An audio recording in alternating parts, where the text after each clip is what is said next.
Ibu, bapak, saudari, saudara, rekan-rekan muda, dan adik-adik sekalian dimanapun kalian berada, bertemu kembali dengan saya Romo Tino SSCC di dalam catatan pesiarah. Di dalam perjalanan persiaran hidup kita sebagai manusia, tentu kita bersukacita ketika janji itu terucap. Ketika janji itu hadir nyata dengan orang yang kita cintai, dengan apa yang sudah kita pilih di dalam jalan hidup panggilan kita. Tetapi yang namanya janji menuntut sebuah komitmen. Semestinya komitmen itu harus ditunjukkan dan bukan larut dalam kebahagiaan hingga akhirnya lupa apa yang menjadi komitmen di dalam kehidupan kita selanjutnya. Sebelum kita mendengarkan permenungan dari catatan pesiarah, marilah kita membuat tanda kemenangan Kristus. Dalam nama Bapa dan Putera dan Roh Kudus. Amin. Allah Bapa yang Maha Mulia, Engkau telah memaklumkan kepada kami bahwa Yesus Kristus adalah Putra-Mu terkasih. Ajarilah kami untuk selalu mendengarkan dan melaksanakan sabdanya, dan berilah kami pengertian akan misteri sengsara, wafat dan kebangkitannya demi keselamatan kami. Demi Kristus Tuhan dan pengantara kami. Amin. Ibu, bapak, saudari, saudara, rekan-rekan muda, dan adik-adik sekalian yang terkasih di dalam Yesus Kristus. Allah kita begitu baik kepada Anda, saya, serta kita semua. Bagaimanapun beratnya dosa Anda, dosa saya, atau bagaimanapun besarnya ketidaksetiaan Anda dan saya. Tetapi Allah tetap setia, mencintai, dan mengasihi kita. Allah tidak pernah ingkar janji kepada kita umatnya, yaitu menyelamatkan umat manusia dari belenggu dosa. Menjadi pertanyaan bagi Anda, saya, serta kita semua, sudahkah kita senantiasa setia?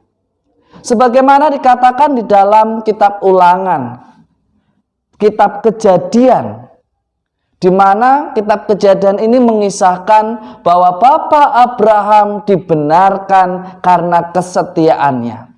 Bapak Abraham dibenarkan karena ia tetap setia pada janjinya di hadapan Allah.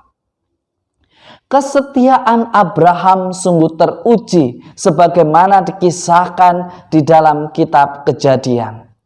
Anda dan saya serta kita semua diajak untuk merefleksikan dan belajar dari Bapak orang beriman, teladan orang beriman yang dihadirkan di dalam kitab Perjanjian Lama.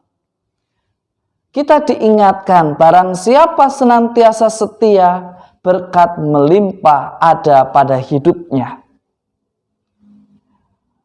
Di dalam bacaan kedua dalam surat Rasul Paulus kepada jemaat di Filipi, Paulus memberikan nasihat kepada Anda, saya, serta pada zamannya yaitu pada jemaat di Filipi, bahwa kita mestinya memiliki perkembangan dan kemajuan di dalam iman, harapan, dan kasih kepada Allah. Tidak sebaliknya, justru mendewakan perut kita, justru mendewakan kekuasaan kita, justru mendewakan strata sosial kita. Anda dan saya serta kita semua diajak sebagai teladan, pewarta sukacita, mestinya rela dan gagah memanggul salib kita. Salib yang mana? Salib untuk tetap berdiri tegak di dalam kebenaran, di dalam kerendahan hati. Biarkanlah Tuhan menjamah Anda, saya, serta kita semua, membimbing kita, menuntun kita untuk berani memikul salib kita di tengah persoalan kehidupan kita. Pada minggu masa Prapaskah yang kedua ini, Anda dan saya serta kita semua diingatkan bahwa tidak ada yang lain kekuatan yang lebih besar daripada kekuatan yang berasal dari Allah. Maka mestinya kita senantiasa menjadikan Allah sebagai andalan di dalam hidup kita, sebagai pewarta tentang iman, harapan, dan kasih. Karena apa yang diwartakan oleh kita, yang dituntut dari kita, bukan hanya dalam rangkaian kata-kata yang begitu indah, tetapi membiarkan Allah mengubah hati kita, bersemayam di dalam hidup kita, menyucikan dan menguduskan kita, serta melayakkan kita untuk menjadi pelayannya. Seringkali di dalam perjalanan hidup, ketika apa yang dijanjikan oleh Allah kita rasakan, kita bahagia ketika hal itu terucap dan kita melihat sendiri kebahagiaan itu, sukacita itu tentang janji keselamatan. Pasti seringkali kita enggan untuk turun dan sadar pada kehidupan nyata. Peristiwa transfigurasi mengingatkan Anda dan saya serta kita semua tentang bahayanya ketidaksetiaan. Ketika murid yang diajak berdoa oleh Yesus, Yohanes, Yakobus, dan Petrus, mereka memiliki pengalaman iman yang luar biasa. Mereka melihat Dia sang guru yang disembah menunjukkan kemuliaannya. Bahkan mereka begitu bahagia sampai mereka enggan untuk turun. Tetapi menjadi pertanyaan, kita tahu ketika murid itu, ketika Yesus ditangkap, mereka semua lari, tidak tahu arahnya. Bahkan Petrus sampai menyangkal 3 kali. Seringkali pembuktian akan janji yang dilakukan oleh pasangan hidup kita, suami istri yang membawa Anda pergi ke depan altar mengucapkan janji akan setia baik dalam untung, dalam malang, suka dan duka. Bagi kita yang mengucapkan kaul-kaul dan janji imamat kita, ketika di depan altar disambut dengan tepukan dan harapan akan kehadiran kita sebagai seorang pelayan. Tetapi seringkali kita lupa ketika kita merasakan sukacita itu, bahwa kita harus kembali, harus turun, harus berani berkomitmen, berani untuk tidak menyangkal akan Dia yang sudah kita pilih, akan Dia yang sudah kita putuskan. Tetapi seringkali kita juga tidak luput seperti ketika murid Yesus itu.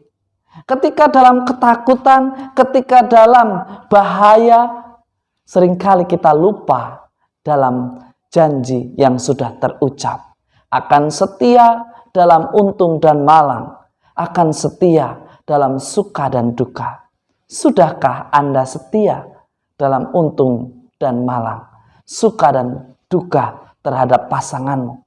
Sudahkah kita semua setia dengan janji dan kaul yang sudah kita ucapkan?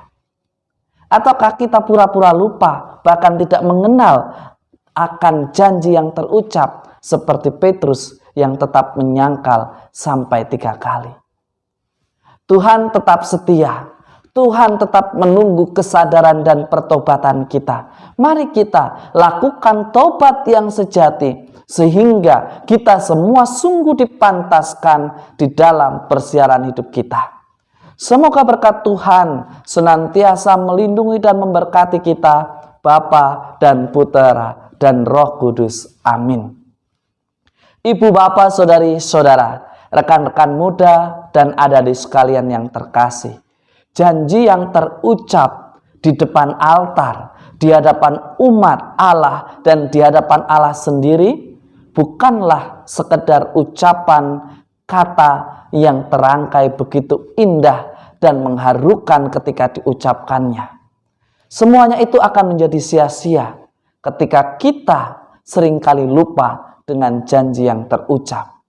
Orang beriman senantiasa taat dan setia pada janjinya dan berkomitmen dengan sekuat tenaga akan mempertahankannya.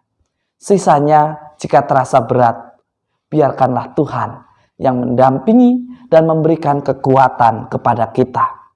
Yang terpenting, jangan kita yang mengingkarinya.